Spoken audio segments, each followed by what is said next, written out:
masha Allah, tunda mun ci ga yanayin tsare-tsaren gidajen da kuma inda tsarin su yake. So darakta, suwa da suwaye ne za su iya mallakan waɗannan gidaje in sun cancanta? Ok, to su dai wannan gidaje gaba ɗaya duka kashe-kashen guda hudu an bar shi duk wanda yake ɗan Najeriya zai iya mallakarsa. Tunda akwai tsare-tsare da aka zo da shi na yanayin biyan kuɗi, wanda in ka duba za ga wannan yanayin biyan kuɗin ya haɗa da duk wani wanda yake ɗan Najeriya. Either ma'aikaci ne kai ko kuma ɗan kasuwa ne kai. Yes, ko kuma ɗan Najeriya ne kai da kake zaune a ƙasar waje, duk you can come and ka mallaki ɗaya daga cikin waɗannan gidajen.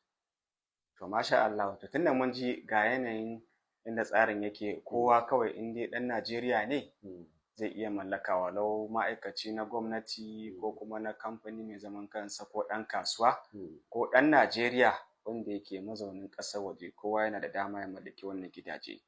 To darakta, batun tsarin mallaka ɗin, kamar adadin wani lokaci ne mutum zai iya biya? Ok, to payment ɗin ko kuma in kai magana period. Yawa, period kenan, adadin lokacin da za ka biya. Adadin lokacin da mun kasa shi kashi biyu.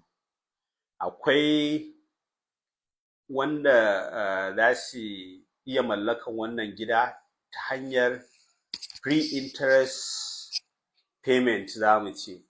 Ya zamana za ka iya mallakan gida ka biya cost of kuɗin ginin gurin ba tare da an ƙara ma interest ba. Wato adadin kuɗin da aka gina wannan gida, kawai kama za ka biya wannan kuɗin. Yawwa. So wannan suna cikin categories ɗin da yanda aka tsara abin za a biya within 18 months ne, wata 18. To amma yawa, saboda wasu dalilai da mutane suka complain, sai aka nemo approval aka increase ɗinsa up to 24 months. Za ka iya mallaka a cikin wata 24. Yawa, wannan without interest, ba wani interest. Actual kuɗinsa za ka biya. Yes. To kamar yadda yake, in dai haka ne kenan, in dai ka ga dama za ka iya biya a wata 24. In kuma ka fara biya sai kake da kuɗin za ka iya sai ka jira bai sai ka jira ba. Ai wannan wata 24 na gaya ma maximum ne, maximum period ɗin da za ka iya biya. Amma za ka iya biya outright payment, ma'ana ka biya kuɗin kai tsaye, wanda wannan it will attract wani discount ma da za a yi ma in za ka biya shi at once lokaci ɗaya. Akwai rangwame. Sannan idan za ka iya biyan sa a wata 6, za ka iya biyan sa a wata 12, za ka iya biyan sa a wata 18, za ka iya biyan sa a wata 24. Kowanne period ka ɗauka akwai tsari na payment. Maybe in ka bani dama zan iya bayani misali yanda zai kasance in kai selecting period ɗin. To haka ne kan, abu da dama mutane suke sauraro kenan su ji. To alhamdulillah. So kamar yanda na yi bayani, gidajen sun kasu kashi 4. Akwai 3 bedroom bungalow wanda total area ɗinsa 395 square meter ne. Total area ɗin gidan naka. Sannan floor iya inda aka yi ginin 176 square meters ne na wannan. Maybe approximately za mu iya cewa 75 by 50 feet kenan, yanda aka fi ganewa yanda aka fi ganewa a Hausa kenan, ko ba haka ba. Sannan wannan gida price ɗinsa miliyan 55 ne, shine without interest. Kuma wannan price ɗin ba canji, ba wani wai wanda zaka ce misali mu kamar mu tunda agent ne nasu ko wani zai iya ƙara ma kuɗi, babu, ba wanda isa ya ƙara ko fitika akai, haka yake. Yawwa, 55 million idan Allah ya sa za ka iya biya at once a lokaci ɗaya 55 million ɗin, so kana da rangwame na 5% na wannan kuɗin. wannan mai 3 bedroom bungalow kenan.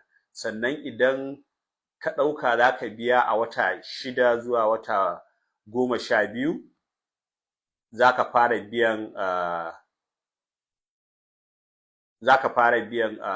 20% of the amount. Yawa kaso 20 cikin 100. Kaga na 55 million zai baka wajen miliyan 11 kenan. Sannan ka splitting din wancan raguwar payment din. So a nan gaban ma shi ma a wani rangwame da shi MD ya ƙara nemo mana shine a yanzu ana cikin hali na promo za ka iya biyan 10% na wannan kuɗin, ma'ana kamar wajen 5 million zuwa 5.5 kenan.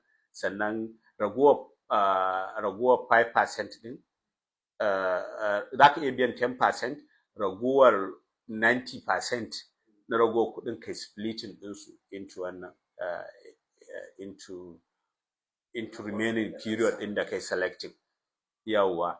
Sannan idan ka ce za ka biya a wata 18, shi kuma za ka biya 25%. Shine down payment ɗin kenan. Za ka fara biyan 25%. Su za ka fara yawwa, sai a yi ma splitting ɗinsa. Sannan idan kuma ka ɗauka za ka biya a wata 24, za ka fara biyan 35% down payment, sannan a yi ma splitting ragowar. So amma all this cikin ikon Allah da yake MD ɗin namu mutumin kirki ne, kuma daman mutumin mu ne na nan, ko ba haka ba, yayi kokari duk an ƙara sauƙaƙawa. With that 10% duk za ka fara iya wayannan abubuwan, sannan kuma a yi ma splitting into the highest maximum period ɗin da za a biya. Wannan na 3 bedroom bungalows kenan. Sannan akwai 3 bedroom terrace plus BQ. Su kuma gida ne mai ɗaki 3, amma mai bene ne da kuma boys quarters a cikinsa. Shi kuma total area ɗin gidan na kowanne 210 square meters shine total area. Sannan inda aka yi ginin 172 square meters shine nasa.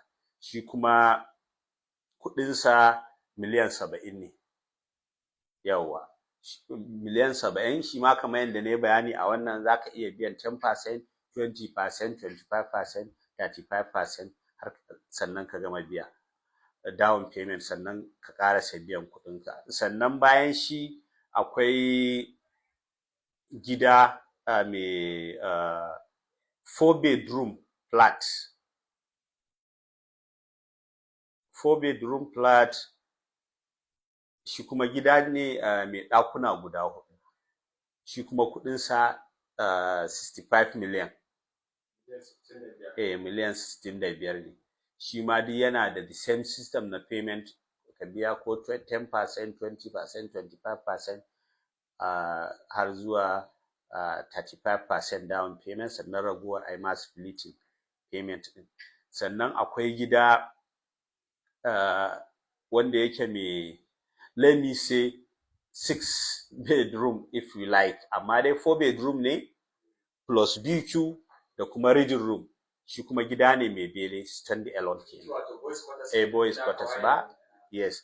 Shi kuma faɗin total ɗin area ɗin gidan 352 square meters. Sannan inda aka yi ginin kuma 244 square meters. Wannan shine shi kuma wannan zai baka kamar 100 by 50. Girman gidan ba. Yes. Zurfinsa kenan 100. Yes. Yes. To darakta, kamar da muka ji kowanne ga irin nau'in gidajen kuma tsarin biya din da kowanne ɗaya ne, kawai wanda ka zaɓa da duk kuɗin da zai shiga. Tambaya ana shi, idan misali mutum ya zo ya zaɓi wanda yake so, an gama tsara komai ya fara biya, zai iya shiga ne da zauna ya ci gaba da biya, ko kuma sai ya kammala biya gaba ki ɗaya, ko kuma ko wani adadi da ya kai na biya zai iya mallaka masa gida sai ya ƙarasa biyansa.